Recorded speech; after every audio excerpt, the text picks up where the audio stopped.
Enos stood on a high ridge in Hoca'dan, where the air was thin and the Sar Mountains loomed like ancient titans. At 18, the village felt less like a place and more like an intersection of worlds. Below him, the houses clung to the steep slopes, their red roofs, a mosaic against the deep green of the Macedonian hills. He breathed in the scent of pine and fresh rain, feeling the pulse of a heritage that was both Balkan and Turkish. A sudden whistle echoed through the pines as Ardit scrambled up the path to join him. Ardit, with his effortless energy, was the brother Enes had chosen. They lived in a village where Turkish, Albanian, and Macedonian voices drifted through the same marketplaces, a quiet harmony that felt as natural as the mountain springs.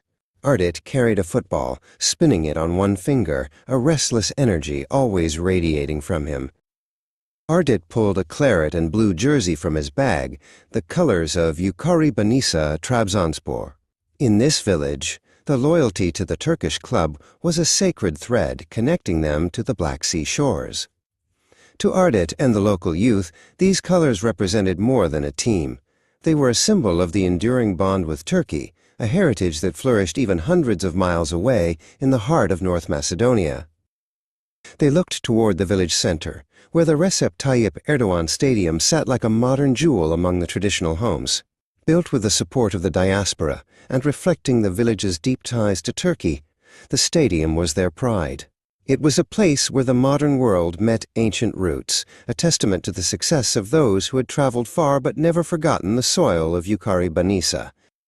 On their way down, they passed the garden of Zoran, a Macedonian elder who had lived next to Enes's family for decades. Zoran was tending to his grapevines, his hands weathered by years of mountain sun. He waved them over, offering a handful of fruit.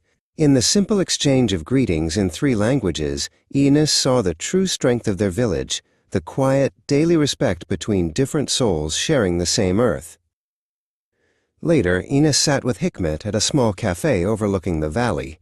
Hikmet, a storyteller of the Turkish community, spoke of the diaspora, the sons and daughters in Western Europe whose remittances had transformed the village.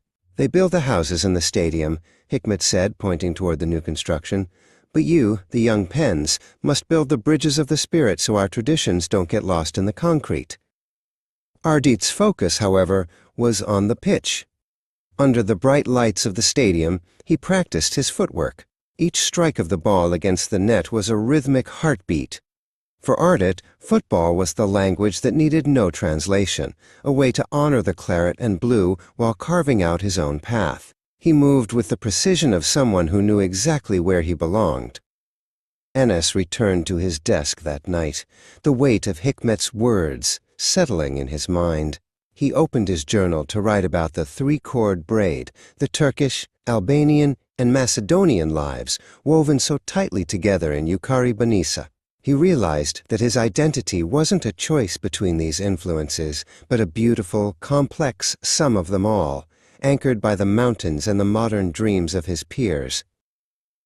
The next morning, Zoran and Hikmet met at the village square, sharing a bench as they watched the youth head toward the stadium for a local match. They represented the old guard, the keepers of the peace, who had ensured that harmony remained the village's greatest export. Their easy conversation, a mix of local dialects, was the foundation upon which the younger generation now built their future. Enes and Ardit stood at the village entrance, the gateway to the winding mountain road. They were 18, ready to face a world that was rapidly changing, but they carried the spirit of Hoca'dan with them. Whether through the stroke of a pen or a goal on the pitch, they knew they were the bridge between their ancestors' traditions and the bright, multicultural future of the Sar Mountains.